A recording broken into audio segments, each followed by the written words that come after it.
Welcome to Avani news network. ఈరోజు మనతో senior journalist Ramanan ఉన్నారు. రీసెంట్ జరిగిన విషయాల మీద చర్చిద్దాం. రమణన్న, రీసెంట్గా మోడీ బీజేపీ సభకు అటెండ్ అయ్యాడు.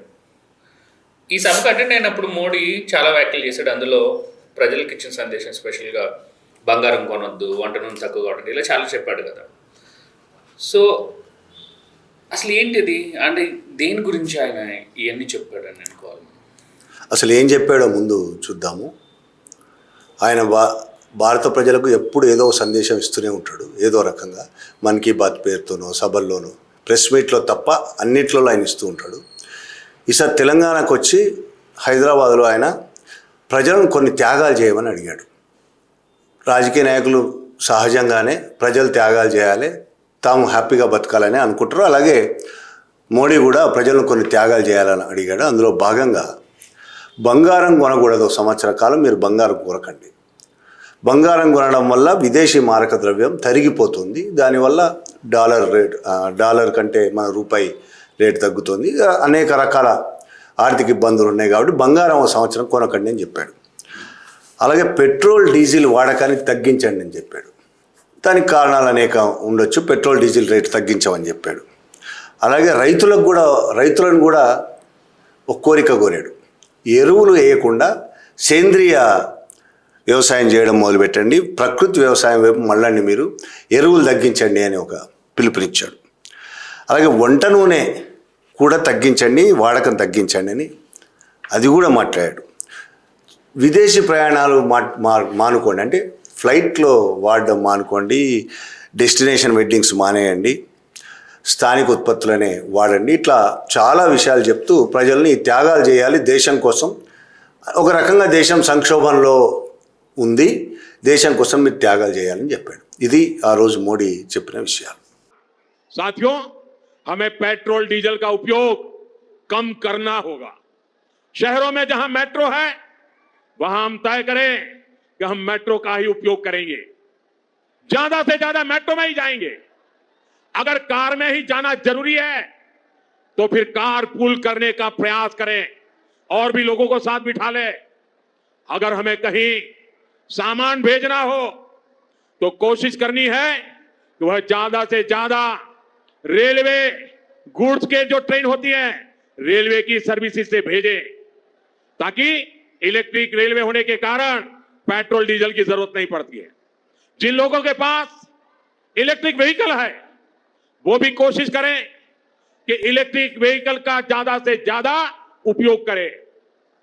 साथियों, हमने कोरोना के समय में वर्क फ्रॉम होम की, ऑनलाइन मीटिंग्स की, वीडियो कॉन्फ्रेंस की, ऐसी अनेक व्यवस्थाएं विकसित की और हमें आदत भी हो गई थी.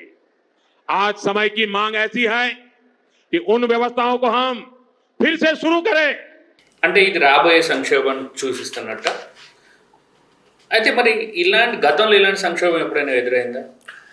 ఎదురైతే ఇంతకుముందు ఉన్న ప్రధానులు ఏం చేశారు? అవును, ఇట్లా మోడీ వాళ్ళ ప్రకటించినట్టే గతంలో కూడా ప్రధానులు ప్రకటించారు. ఇలాగ 1967లో ప్రధానిగా ఉన్న ఇందిరాగాంధీ అప్పుడు బంగారం కొనకండి అని ప్రజల్ని కోరింది. లాల్ బహదూర్ శాస్త్రి కూడా ఒకసారి ప్రజల్ని త్యాగాలు చేయమని ప్రకటించాడు. ఇట్లా జరుగుతాయి సహజంగా. దేశం సంక్షోభంలో ఉన్నప్పుడు, ముఖ్యంగా మన దేశం యుద్ధాలు ఎదుర్కొన్న తర్వాత వచ్చిన సంక్షోభాల కారణంగా లాల్ బహదూర్ శాస్త్రి కానీ ఇందిరాగాంధీ కానీ కోరికలు కోరాడు. ఇందిరాగాంధీ 1967లో బంగారాన్ని కొనకండి అన్నప్పటికీ శాస్త్రి ఒక పూట ఉపవాసం ఉండి ప్రజలందరూ, లాల్ బహదూర్ శాస్త్రి చెప్పారు, ప్రజలందరూ ఒక పూట ఉపవాసం ఉండండి, దేశ ఆర్థిక పరిస్థితి బాగాలేదు అని చెప్పినప్పుడైనా అప్పటికి మన దేశ స్వాతంత్రం వచ్చి ఒక 20 ఏళ్ళు మాత్రమే అయ్యింది, ఒక 20 కన్నా తక్కువే. అంటే అప్పుడప్పుడు చాలా పేదరికం నుంచి పూర్తిగా దోపిడీకి గురయ్యి సొంత పాలన అప్పుడప్పుడే మెల్లిగా డెవలప్ అవుతున్న స్థితి, ఆర్థికంగా మెల్లిగా డెవలప్ అవుతుంది, చాలా పేదరికంలో ఉంది, చాలా వెనుకబడ్డ దేశం ఇప్పటితో పోల్చుకుంటే చాలా దారుణమైన పరిస్థితిలో ఉంది. ఆ పరిస్థితిలో యుద్ధం వచ్చి అప్పటికే ఆర్థిక సంక్షోభం ఉన్న దేశాన్ని మరింత ఆర్థిక సంక్షోభం కూరుకపోవడంతో ఇందిరాగాంధీ అంటే బంగారం కొనడం వల్ల విదేశీ మారక ద్రవ్యం మొత్తం పోతుంది. మనం బంగారం బంగారం దాదాపు మెజారిటీ 99% బంగారం మనం బయట నుంచే కొనాలంటే డాలర్లు ఉపయోగించాలి. అంటే విదేశీ మారక ద్రవ్యం పూర్తిగా బంగారం మీదనే పోతుంది. కాబట్టి విదేశీ మారక ద్రవ్యం కాపాడుకోవాలంటే, రూపాయి బలంగా నిలబెట్టాలంటే బంగారం కొనకండి అని చెప్తూ ఆమె తన దగ్గరున్న ఇంట్లో ఉన్న తన దగ్గరున్న మొత్తం బంగారాన్ని దేశం కోసం డొనేట్ చేసింది. అంటే మీరు త్యాగం చేయండి అని కాదు, తను త్యాగం చేస్తూ ప్రజలకు కూడా చెప్పింది. అంటే ఇందిరాగాంధీ చాలా గొప్ప త్యాగమయ్యని నేను మాట్లాడలే. ఇందిరాగాంధీ చేసిన, ఆమె పరిపాలనా కాలంలో చేసిన చాలా దుర్మార్గాలు ఉన్నాయి, పొరపాట్లు ఉన్నాయి, చాలా ఉన్నాయి. కానీ ఆ క్షణంలో ఆమె చేసిన దాని గురించి చెప్తున్నా. ఆమె తన దగ్గర ఉన్న మొత్తం కుటుంబం దగ్గర ఉన్న మొత్తం బంగారాన్ని ప్రజల కోసం, దేశం కోసం డొనేట్ చేసింది. అదే లాల్ బహదూర్ శాస్త్రి కూడా ఒక పూట ఉపవాసం చేయండి అని ప్రజలకు పిలుపునిచ్చినప్పుడు స్వయంగా ఆయన కుటుంబం ఒక పూట ఉపవాసం స్టార్ట్ చేసిన తర్వాతనే ప్రజలకు పిలుపునిచ్చాడు. ఆయన ముందు ఒక పూట ఉపవాసం చేయడం మొదలుపెట్టాడు. కానీ ఇప్పుడు జరిగింది పూర్తిగా వేరు. మోడీ ప్రజలను త్యాగాలు చేయమని అడిగాడు. తను చేస్తానని వాళ్ళు చెప్పలేదు, తాము చేస్తామని, కానీ వాళ్ళు చేశారు. ఇక్కడ ఈయన డీజిల్ పెట్రోల్ వాడకం తగ్గించండి, వాడకండి అని చెప్పి హైదరాబాద్లో చెప్పడానికి ముందు బెంగళూరులో ఈయన ఒక సమావేశంలో పాల్గొన్నాడు. తర్వాత హైదరాబాద్లో కొన్ని సమావేశాల్లో పాల్గొన్నాడు. దీని తర్వాత గుజరాత్లోని సోమనాథ్లో ఒక రోడ్ షో చేశాడు.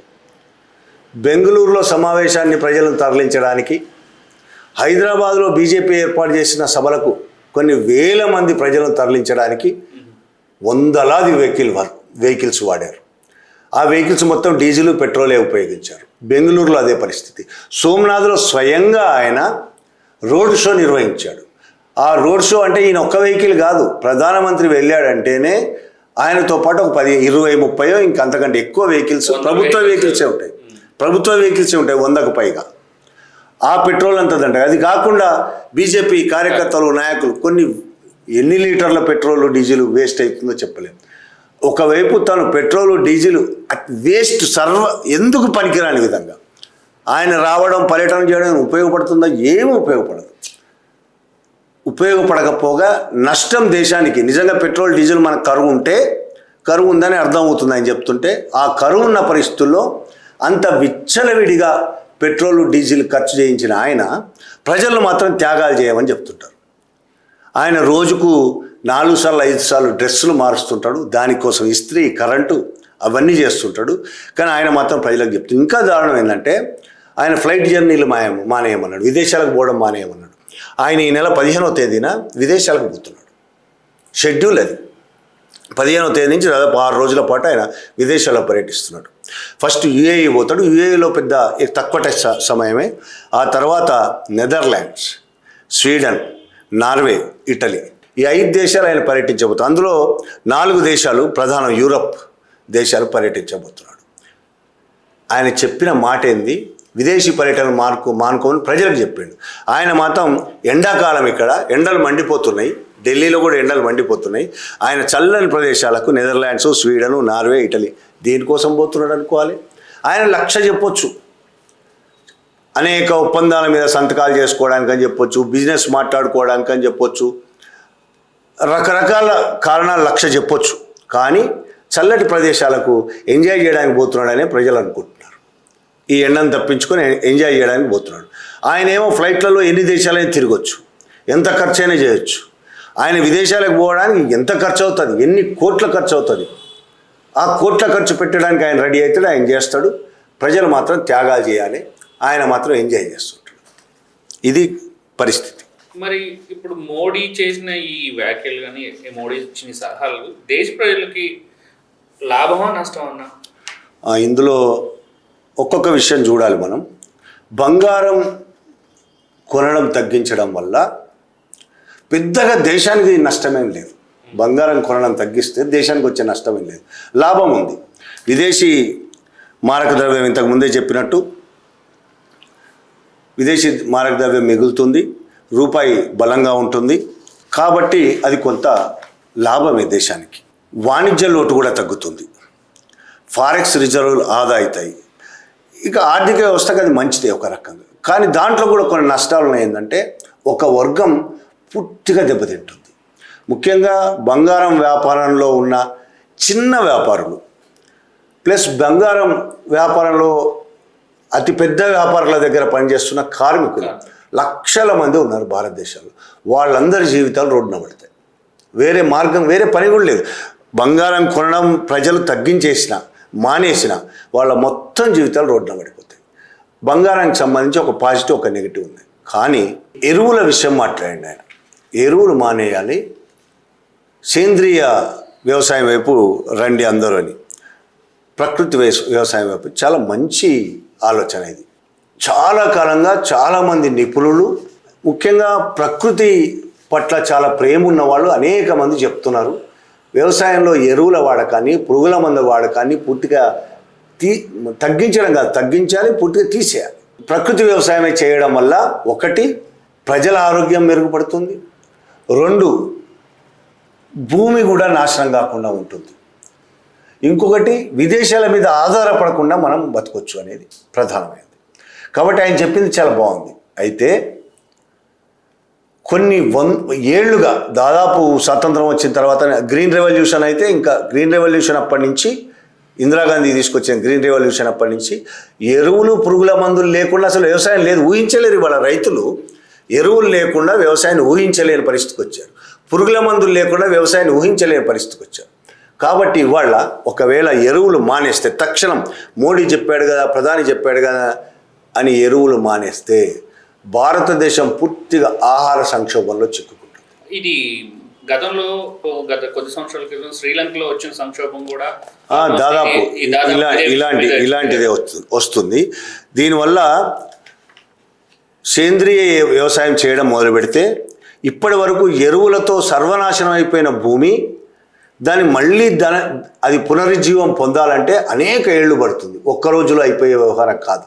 అనేక ఏళ్ల పాటు పంటలు సరిగ్గా ఉన్న పలంగా ఈ మార్పుని మనం మంచి వైపు నడవడం అనుకోవాలి, లేదా కార్పొరేట్ శక్తులకి ఊతం ఇవ్వడం కోసం, వ్యవసాయ రంగంలో కూడా ఊతం ఇవ్వడం కోసం ఏమైనా ఉపయోగపడే అవకాశం? సరే, ఇప్పుడు ఇదైతే ఆయన ఎందుకు అంటున్నాడు అంటే కార్పొరేట్ రంగం కోసం ప్రత్యేకంగా కాదు. ఇప్పుడు అది కూడా మాట్లాడతాను నేను. దీనివల్ల నష్టం ఏంది ముందు తెలుసుకుందాం. పంట దిగుబడి పూర్తిగా దాదాపు 10%కి వచ్చేస్తుంది పంట దిగుబడి. నీరు ఎంత ఉన్నా సరే పోషకాలు లేకపోతే రైసు, వీటు ఇట్లాంటి పంటలు పూర్తిగా పండవు, పూర్తిగా తగ్గిపోతుంది. అలాగే తోటలు, పళ్ళు కానీ, కూరగాయలు కానీ, ఇట్లాంటి మొత్తం దాదాపు అన్ని రకాల వ్యవసాయాలు పూర్తిగా అయిపోయి వ్యవసాయం సంక్షోభంలో ఇరుక్కొని రైతుల ఆత్మహత్యలు పెరుగుతాయి. భారతదేశంలో ఆహారం దొరకని పరిస్థితి వస్తుంది, ఆహార ద్రవ్యోల్బణం వస్తుంది, ప్రజలు తినడానికి తిండి లేని పరిస్థితికి ఇది కారణమవుతుంది. ఇప్పుడు ఈయన ఎరువులు వాడొద్దు అంటే దానివల్ల భారతదేశ ఆర్థిక వ్యవస్థ కూడా జీడిపి మీద విపరీతమైన ప్రభావం పడుతుంది. వ్యవసాయం అనేది చాలా పెద్ద వాటా జీడిపిలో, దాని మీద ప్రభావం పడుతుంది. గ్రామీణ ఆర్థిక వ్యవస్థ దెబ్బతింటుంది. ఇట్లా దేశవ్యాప్తంగా ఆహార సంక్షోభంతో అనేక విధాలుగా నష్టాలు ఎదుర్కోబోతున్నాము. ఈ పని నిజంగా చేయాల్సి ఉంటే ఎప్పుడు చేయాలి? మొదటి నుంచి ఈ పని చేయాలి, మెల్లమెల్లగా డెవలప్ చేసుకుంటూ రావాలి. కానీ ఒకే రోజు దీనికి కారణం ఏంది? యాక్చువల్గా నిజానికి ఎందుకు ఈ విధంగా మోడీ చెప్తున్నాడు? ఇది కానీ మిగతా విషయాలు కానీ, మనం 4 ట్రిలియన్ల జీడిపిని కలిగి ఉన్నామని చెప్తున్నారు కదా, జీడిపి మనం 4వ స్థానంలో ఉన్నామని చెప్తున్నారు కదా దాదాపుగా. అంటే మళ్ళీ ఇలాంటి పనులు చేయాల్సినంత అవసరం దేశానికి ఎందుకు వస్తుంది? అదే ఇప్పుడు దాదాపు ఈయన చెప్తున్నవన్నీ దిగుమతి చేసుకునే వస్తువులే. ఎరువులు, ఇక్కడ ఎరువులు తయారు చేయడానికి కావలసిన మూల వస్తువులు అన్నీ కూడా మనం దిగుమతి చేసుకుంటాం, పెట్రోల్, డీజిల్తో సహా. ఈ దిగుమతి మొత్తం అరబ్ కంట్రీస్, మిగతా కంట్రీస్ నుంచి దిగుమతి చేసుకుంటాం. పశ్చిమాసియాలో ఎప్పుడైతే యుద్ధం మొదలైందో, ఇజ్రాయెల్, అమెరికా ఇరాన్ మీద దాడి చేయడం మొదలైందో దాదాపు 2 నెలల పైన అయిపోతుంది, 2 నెలలు అయింది. అప్పటి నుంచి కూడా మనకు ఎరువులు రాక బంద్ అయిపోయింది. అరబ్ కంట్రీస్లో మనకి ఎరువులు తయారు చేయాల్సిన కర్మాగారాలు మొత్తం దెబ్బతిన్నాయి. ఎరువులు తయారు చేయడానికి గ్యాస్ లేని పరిస్థితి. మన దగ్గర కూడా ఎరువుల కర్మాగారాలు మూసేసే పరిస్థితి. గ్యాస్ అవసరం, ఎరువులు తయారు చేయడానికి గ్యాస్ అవసరం. గ్యాస్ కూడా లేదు మనకి, గ్యాస్ కూడా దిగుమతి చేసుకోవాలి. వేరే దేశాల నుంచి వచ్చే ఎరువులు కూడా రాని పరిస్థితి. అలాగే దానికి ఇక్కడ ఎరువులు తయారు చేయడానికి కావాల్సిన మూల వస్తువులు కూడా అక్కడి నుంచి రాని పరిస్థితి. అమోనియం కావచ్చు, నైట్రేట్ కావచ్చు, ఇట్లాంటి చాలా. అంటే ఎరువులు అక్కడి నుంచి రాని పరిస్థితి ఉంది కాబట్టి వాళ్ళ ఆయన మీరు ఎరువులు వాడకం తగ్గించండి, అసలు విషయం చెప్పకుండా ఎరువులు వాడకం తగ్గించండి, సేంద్రియ వ్యవసాయం అనేది ఇవాళ మొదలుపెట్టేది కాదు, తక్షణం మొదలుపెట్టేదో చేసేది కాదు. ఇక పెట్రోల్, డీజిల్, గ్యాస్ వాడకం తగ్గించండి అని మాట్లాడుతున్నాడు. పెట్రోల్, డీజిల్, గ్యాస్ కనుక తగ్గించండి అని అర్థం లేదు. ఇక్కడ సంక్షోభంలో ఉంది, కొరత ఉంది బాగా, కాబట్టి తగ్గించమంటున్నాడు. ఇది తగ్గిస్తే ఏం జరుగుతుంది? భారతదేశ ఆర్థిక వ్యవస్థకి ఒక కీ పెట్రోల్, డీజిల్. దాదాపు రక్తం వంటిది, శరీరానికి రక్తం ఎలాగో పెట్రోల్, డీజిల్ అలాంటిది. ఒకవేళ పెట్రోల్, డీజిల్ గనక రావడం తగ్గిపోయి మనం వాడడం తగ్గించడం అని మొదలు పెడితే స్తంభించిపోతుంది మొత్తం భారతదేశ వస్తూత్పత్తి. వస్తువులు అట్నుంచి ఇటు, ఇట్నుంచి ఇటు పంపించడానికి తగ్గిపోతుంది. విపరీతంగా రేట్లు పెరిగిపోతాయి. ట్రక్కులు, బస్సులు, ట్రాక్టర్లు, వ్యవసాయం చేయడానికి ట్రాక్టర్లు ఉండవు, బస్సులు నడవవు, ఎలక్ట్రికల్ బస్సులు తప్ప, ఎలక్ట్రికల్తో పనిచేసే తప్ప మిగతాయి నడవవు. సరుకు రవాణా పూర్తిగా ఆగిపోతుంది. వ్యవసాయం మామూలు ఎరువుల వల్ల ఆగిపోతుంది, దీనివల్ల కూడా వ్యవసాయం ఆగిపోతుంది. భారతదేశం మొత్తంలో వాణిజ్యం స్తంభించిపోతుంది. అంటే భారతదేశ ఆర్థిక వ్యవస్థను చాలా తీవ్రమైన దెబ్బ కొట్టబోతుంది ఈ పెట్రోల్, డీజిల్, గ్యాస్ కొరత. కాబట్టి డీజిల్ కొరత ఉంది కాబట్టి ఆయన తక్కువ వాడకం అంటున్నాడు. తక్కువ వాడకమైనా, వాడకం లేకపోయినా భారతదేశ ఆర్థిక వ్యవస్థ పూర్తిగా స్తంభించిపోయే పరిస్థితికి తీసుకొస్తుంది. అలాగే పరిశ్రమలు పూర్తిగా దెబ్బతింటాయి పెట్రోల్, డీజిల్ లేకపోవడం. పరిశ్రమలు దెబ్బతింటే ఏం జరుగుతుందో తెలుసు మనకి. ఉద్యోగాలు పోతాయి, కార్మికులు రోడ్డు మీద పడతారు, దానివల్ల మళ్ళీ జీడిపికే నష్టం. వాణిజ్యం దెబ్బతింటా జీడిపికే నష్టం. ఎల్పిజి గ్యాస్ వాడకాన్ని తగ్గిస్తే ఏం జరుగుతుందో మనకు తెలుసు. కర్రలు పోయి పెట్టుకుంటే నడిచే పరిస్థితి లేదు. వాళ్ళ కర్రలు కూడా దొరికే పరిస్థితి లేదు. ఒకవేళ దొరికినా అసలు దేశంలో ప్రజలు ఎప్పుడో మానేస్తారు కర్రలు వాడడం. గ్యాస్ అవసరం. రెస్టారెంట్లన్నీ మూసేసుకునే పరిస్థితి వస్తుంది. ఇళ్లలో కూడా గ్యాస్ లేకపోవడం వల్ల వంట వండుకోవడం అనేది చాలా కష్టమైన పరిస్థితి ఎదుర్కోవాల్సిన పరిస్థితి ఉంది. ఇంకోటి, ఒకవేళ గ్యాస్ ఎలాగూ లేదు కాబట్టి కర్రల పోయడం మొదలు పెడితే కాలుష్యం విపరీతంగా పెరిగిపోయే అవకాశం ఉంటుంది దేశం మొత్తం మీద. దేశం మొత్తం కర్రలే మండుతుంటాయి. పొద్దున్న లేవగానే, పొద్దున్నే కదా వంట వండాలి, ప్రతిరోజు పొద్దున్నే దేశమంతా పొగలు తప్ప ఇంకేం కనిపించవు. కాలుష్యం వచ్చే అవకాశం ఉంటుంది. ఇక మొత్తంగా ఈయన చెప్పిన ఈ వ్యవహారం వల్ల భారతదేశం ఆర్థికంగా మరింత ఇప్పుడు ఆర్థిక సంక్షోభం ఉంది. ఈ సంక్షోభంలో తీసుకుందామనుకుంటున్న ఈ చర్యలు ప్రజలు త్యాగాలు చేయాలని అంటున్నాడు, కానీ దానివల్ల ఆర్థిక వ్యవస్థ మరింత కృంగిపోతుంది, నిరుద్యోగం మరింత పెరుగుతుంది, కొనడానికి వస్తువుల రేట్లు విపరీతంగా ఆకాశానంటే పరిస్థితి ఉంటుంది. మనం 10 రూపాయలకి వాళ్ళ కొంటున్న వస్తువు 100 రూపాయలు కావచ్చు. ప్రజలకు కొనుగోలు శక్తి లేకుండా పోతుంది, కొనుగోలు శక్తి దెబ్బతింటుంది. మొత్తంగా భారతదేశం కోలుకోలేనంతగా ఈ చర్యలు కనుక నిజంగానే ప్రజలు ఈ మోడీ చెప్పినట్టు విని ఇవి మొదలు పెడితే భారతదేశం తిరిగి కోలుకోలేని పరిస్థితికి 1960లో ఏ పరిస్థితి ఉందో ఆ పరిస్థితికే మళ్ళీ చేరుకునే అవకాశం ఉన్నది. మనం దీన్ని, ఈ ప్రభుత్వం ఏదైతే వీళ్ళు తీసుకున్న సరైనదే అనుకోవాలా లేక అసమర్థత అనుకోవాలా? ఖచ్చితంగా అసమర్థతే. ఎందుకంటే ముందుగా మేల్కోవలసిన ప్రభుత్వాలు చాలా ముందు చూపుతూ ఉండాలి. తన ముందు చూపుతో రేపు వచ్చే సంవత్సరం ఏం జరుగుతుంది, 10 సంవత్సరాల తర్వాత ఎట్లుంటుంది, 20 సంవత్సరాల తర్వాత. వీళ్ళు మోడీ 2047 అని మాట్లాడుతుంటారు టార్గెట్. ఇక్కడ రేవంత్ రెడ్డి కూడా మొన్న మాట్లాడు 2047, 2034 టార్గెట్. వీళ్ళు టార్గెట్లు చెప్తున్న విషయాలు, కథలు చెప్తుంటారు 2047. అరే నెల తర్వాత ఏం జరుగుతుందో వీళ్ళకి తెలియని పరిస్థితి, నెల తర్వాత ఏం జరగబోతుందో కూడా అర్థం కానంత పరిస్థితిలో ఉన్నారా? లేదు అంటే ప్రజలు ఎట్లా చేస్తే చావని అని పరిస్థితి. ఇజ్రాయిల్ ఇరాన్ మీద దాడి చేయబోతుందనే విషయం ముందుగా మోడీకి తెలియదా? ఇరాన్ మీద దాడి చేసిన 1 రోజు 2 రోజుల ముందే మోడీ ఇజ్రాయిల్ పోయాడు. ఆ రోజు కూడా తెలియదు ఆయనకి. యుద్ధం స్టార్ట్ అయిన తర్వాత నెల రోజులకు ఆయిల్ సంక్షోభం గురించి ఈయన మాట్లాడిండు. నెల రోజులకు ఆయిల్ సంక్షోభం వచ్చింది. నెల రోజులకు యుద్ధం స్టార్ట్ కాగానే రాలే. నెల రోజులకు హార్మూజ్ దగ్గర ఇరాన్ అన్ని షిప్లను ఆపేసింది, నెల రోజులకు ఆపేస్తే అప్పుడు ఈయన మేల్కొన్నాడు. ఆపేసిన తర్వాత కూడా 5 రోజులకు ఆపేసింది. ఆపేసిన తర్వాత 5 రోజులకు మోడీ వెంటనే మంత్రివర్గం సమావేశం ఏర్పాటు చేసి అధికారులను పిలిచి ఏం చేయాలని మొదలుపెట్టాడు. ఆపేసిన రోజు కొంత ఆలోచించినా కొద్దిగా బెటర్గా ఉండేది.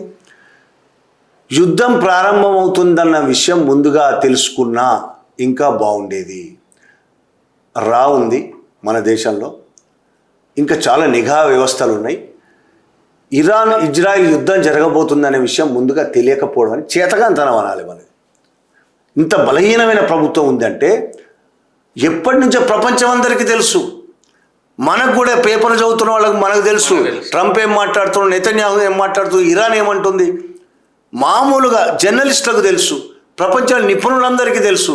యుద్ధం చేయబోతున్నాడు, ఏ రోజు చేస్తాడో తెలియకపోవచ్చు, కానీ 6 నెలల ముందు నుంచే 5-6 నెలల ముందు నుంచే దాడి చేయబోతున్నాడు ఇరాన్ మీద అనే విషయం ప్రపంచంలోని అంతో ఇంతో చదువుకున్న వాళ్ళందరికీ తెలుసు. మోడీ తెలియదంటే ఏమనుకోవాలి? చదువుకోలేదనుకోవాలా, డిగ్రీ ఫేక్ అనుకోవాలా? లేదు అసలు మోడీ ప్రభుత్వంలోనే కనీసం జ్ఞానం ఉన్నవాళ్ళు లేరనుకోవాలా? ముందుగా ఎందుకు మేల్కోలేదు?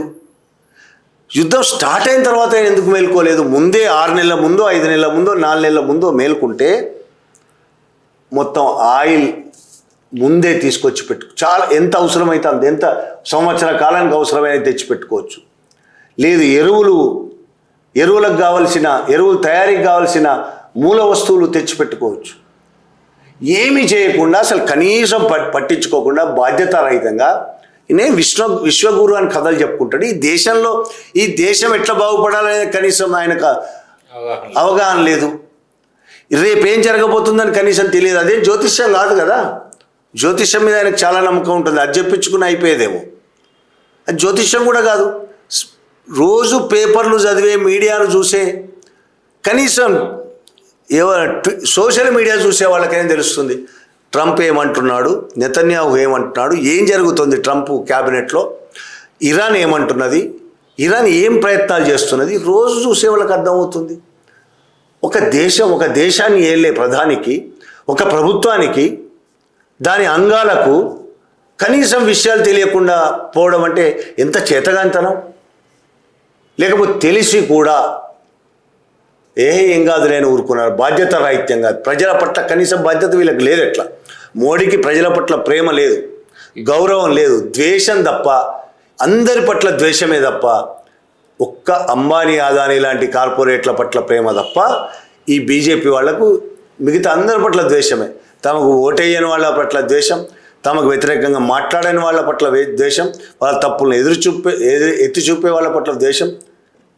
ఇంత ద్వేషం ఉన్నవాళ్ళు ఇంకా ప్రజలకు మేలు చేస్తారని ఏమనుకుంటాం? అందుకే ఈయన కనీసం యుద్ధం జరగడం మొదలైన తర్వాత కూడా మేల్కోలేదు. హార్ముజ్ జలసంధి దగ్గర షిప్లు ఆగిపోయిన తర్వాత 5 రోజులకు, షిప్లు ఆగిపోయిన వెంటనే కూడా కాదు, షిప్లు ఆగిపోయిన తర్వాత 5 రోజులకు మేల్కొని మీటింగ్ పెట్టుకున్నారు.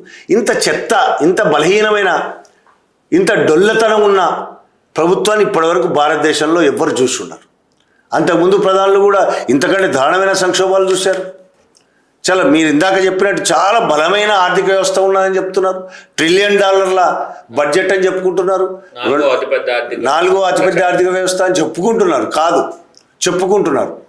ఇన్ని కదా విశ్వగురు అని చెప్పుకుంటున్నారు. ప్రపంచంలో ఏది జరిగినా మోడీ కలగజేసుకుంటే తప్ప సమస్య పరిష్కారం కాదు అని ప్రచారం చేస్తుంటారు అంధభక్తులు అందరూ.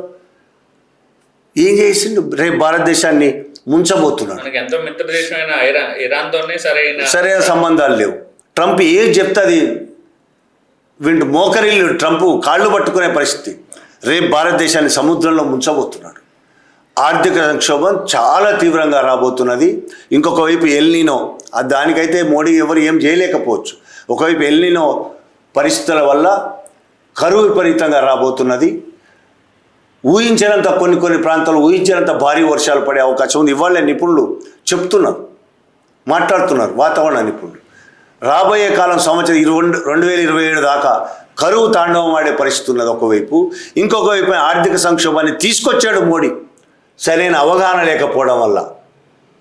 అసలు ఎక్కడ ఆర్థిక వ్యవస్థ అంటే ఏంటో కూడా సరిగా తెలియకపోవడం వల్ల సర్వనాశనం దిశగా భారతదేశాన్ని తీసుకొచ్చి ముంచేస్తున్నాడు. ఎంత బలహీనమైన పరిస్థితుల్లో, ఆర్థిక వ్యవస్థ చాలా బలహీనంగా ఉన్న పరిస్థితుల్లో లాల్ బహదూర్ శాస్త్రో, జవహర్లాల్ నెహ్రూ, ఇందిరాగాంధీ చేసిన పని కూడా కనీసం ఇవాళ చేయట్లే. ఇవాళ ఆయిల్ లేకపోతే భారతదేశం బతకలేని పరిస్థితి, ఎరువులు లేకపోతే భారతదేశం బతకలేని పరిస్థితి, గ్యాస్ లేకపోతే భారతదేశం బతకలేని పరిస్థితి. ఈ పరిస్థితుల్లో ముందుగా కనీసం కూడా జాగ్రత్తలు తీసుకోకుండా ఏం చేస్తున్నట్టు? కరోనాలో గిన్నెలు కొట్టించినట్టు అంతే. ఇప్పుడు కూడా వచ్చి అందరూ గిన్నెలు కొట్టండి అని చెప్తారు. అందరూ వచ్చి ఈ సంక్షోభం నుంచి బయటపడడానికి మళ్ళీ ఒక లాక్డౌన్ విధిస్తాడు. గిన్నెలు కొట్టండి అందరూ, ఈ అందరు గిన్నెలు కొడితే కట్టెబట్టుకొని ప్లేట్లను కొడితే అంత సమస్యలు పరిష్కారం అయిపోతాయి. లేదంటే జై శ్రీరామ్ అనండి, అన్ని సమస్యలు పరిష్కారం అయిపోతాయి. చూసాం కదా బండి కొడుకు గురించి ఇలా జరుగుతుంది అనగానే ఆవేశంగా ఉపన్యాసం జై శ్రీరామ్ నినాదాలు ఇవ్వగానే ఇక్కడ ఉన్న అందభక్తులు వాళ్ళు పులకరించిపోతుంటుంది. నిజంగానే శ్రీరాముడు వచ్చి మాట్లాడుతున్నట్టు వీళ్ళు అనుకుంటారు.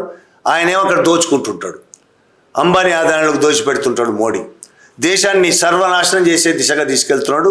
ఆర్థిక సంక్షోభం ఇప్పుడు స్టార్ట్ అయింది. రాబోయే 27 కల్లా భారతదేశం అన్యాయమైన పరిస్థితికి తీసుకుపోబోతున్నాడు. ఒకవైపేమో ఆయనకి ఏమాత్రం అడ్డు లేకుండా అన్ని వ్యవస్థలను గుప్పెట్లో పెట్టుకొని అన్ని రాష్ట్రాల్లో అధికారం సంపాదించుకున్నాడు. కేంద్రంలో కూడా ఎప్పటికీ ఆయనే ఉంటాడని నమ్మకం. ఆయన కాకపోతే బీజేపీ, ఇంకో నాయకుడు, లేకపోతే ఆర్ఎస్ఎస్ ఎవరు చెప్తే వాళ్ళే ఉంటారు. వాళ్లకు దేశం పట్ల ప్రేమ లేదు, ప్రజల పట్ల గౌరవం లేదు, ఆర్థిక వ్యవస్థ పట్ల అవగాహన లేదు. వాళ్ళు ఈ దేశాన్ని పూర్తిగా ముంచబోతున్నారు. పాకిస్తాన్ కంటే అన్యాయంగా ఈ దేశాన్ని చేయబోతున్నారు వీళ్ళు. ఈ మొత్తం వ్యవహారంలో మోడీ ప్రభుత్వం అజ్ఞానం, బలహీనత, చేతకాంతనం, రాబోయే సంక్షోభాన్ని తెలుసుకోలేకపోవడం, ఇది మాత్రమే కాదు, ఈ భారతదేశ ప్రజలు ఎంత దారుణంగా మోసం చేశారో కూడా అర్థమవుతున్నది ఇందులో. మొన్న ఈ త్యాగాల గురించి, ప్రజలు చేయాల్సిన త్యాగాల గురించి మోడీ మాట్లాడాడు కదా. బంగారం కొనకండి, డీజిల్ పెట్రోల్ తగ్గించండి, గ్యాస్ తగ్గించండి, ఇంకా ఎరువులు కొనకండి, ఇట్లా చాలా చెప్పాడు. ఎందుకు? వాటి కొరత కొరత ఉంది ప్రస్తుతం భారతదేశంలో. ఆ కొరత ఉందని మొన్నే తెలిసిందా మోడీకి? గ్యాస్ సంక్షోభం భారతదేశం ఎదుర్కొన్నది మనం చూసాం. ఒక 15-20 రోజుల ముందు, నెల రోజుల ముందు పెట్రోల్ డీజిల్ కొరత కూడా ఎదుర్కొన్నది, చూసాం మనం. మరి ఇవాళ ఎందుకు మాట్లాడాల్సి వస్తున్నది? ముందెందుకు ఈ విధంగా భారతదేశ ప్రజలను అప్రమత్తం చేయలేదు అంటే 5 రాష్ట్రాల ఎన్నికల కోసం పరిస్థితులు మొత్తం తెలిసిన, పరిస్థితులు పూర్తిగా దిగజారుతున్నాయని తెలిసిన,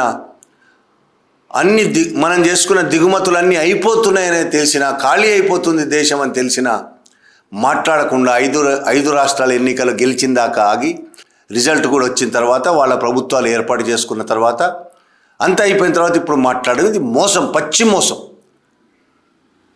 ఎన్నికల సమయంలో ఒక ఛానల్, నేషనల్ ఛానల్ అమిత్ షాతో ఇంటర్వ్యూ చేసినప్పుడు భారతదేశంలో ఆయిల్, పెట్రోలు, డీజిల్, గ్యాస్ కొరత ఉందా అని మాట్లాడితే ఎలాంటి దేనికి కొరత లేదు భారతదేశంలో, అన్ని సమృద్ధిగా ఉన్నాయి, సరిపడేంత ఉన్నాయి. ఇవాళటికే కాదు, ఇంకా ఏడాది దాకా మాకు ఏ ప్రాబ్లం లేదు అని మాట్లాడాడు అమిత్ షా. 4 రోజులకే ప్లేట్ ఫిరాయించడం ఎందుకు, ఇలా యూటర్న్ ఎందుకు తీసుకున్నట్టు అంటే అబద్ధం చెప్పారు వీళ్ళు, మోసం చేశారు ఈ దేశ ప్రజల్ని. దీనివల్ల ఇవాళ ఈ భారతదేశం ముందుగా మేల్కొనకుండా ప్రభుత్వం చేసిన చర్యల వల్ల సంక్షోభంలోకి దిగజారిపోతుంది. రాబోయే కాలంలో ప్రతి వస్తువు ధరలు ఆకాశాన్ని అంటుతాయి. పెట్రోల్ డీజిల్ కొనలేని పరిస్థితికి వచ్చేస్తాం. పెట్రోల్ డీజిల్ కొరతే కాదు, ఉన్న అంతో ఇంతో, ఇప్పుడు 100 రూపాయలు 120 ఉన్నది ఎన్ని వందలు అవుతుందో లీటర్కి కూడా తెలియని పరిస్థితి. వస్తువులన్నీ కూడా అత్యవసరమైన వస్తువులు కూడా విపరీతమైన రేట్లు పెరిగే అవకాశం కనబడుతున్నది. ఈ సంక్షోభం వస్తే అదే జరుగుతుంది. ప్రతి ఆర్థిక సంక్షోభం మనకు కనబడుతున్నది. భారతదేశం ప్రజలు ఏది కొనే పరిస్థితి కూడా ఉండదు. ఒకవైపేమో కరువు, ఇంకొక వైపు కొనుగోలు శక్తి కోల్పోవడం, వస్తువులు దొరకని పరిస్థితి, దొరికిన వస్తువులు ధరలు మొత్తం ఆకాశాన్ని అంటే పరిస్థితి ఈ దేశ ప్రజలను పాతాళంలోకి తీసుకెళ్ళి వదిలేస్తున్నాడు మోడీ ప్రభుత్వము. ఆర్ఎస్ఎస్ నాయకత్వంలో నడుస్తున్న ఈ ప్రభుత్వము దేశ ప్రజల ఉసురు తీసుకుంటున్నది. ఓకే అన్న, చాలా విషయాలు మనతో ఈరోజు డిస్కస్ చేసినందుకు థ్యాంక్ యూ సురేష్. మరిన్ని విశ్లేషణ కోసం మన అవని న్యూస్ నెట్వర్క్ని సబ్స్క్రైబ్ చేసుకోండి. Thank you.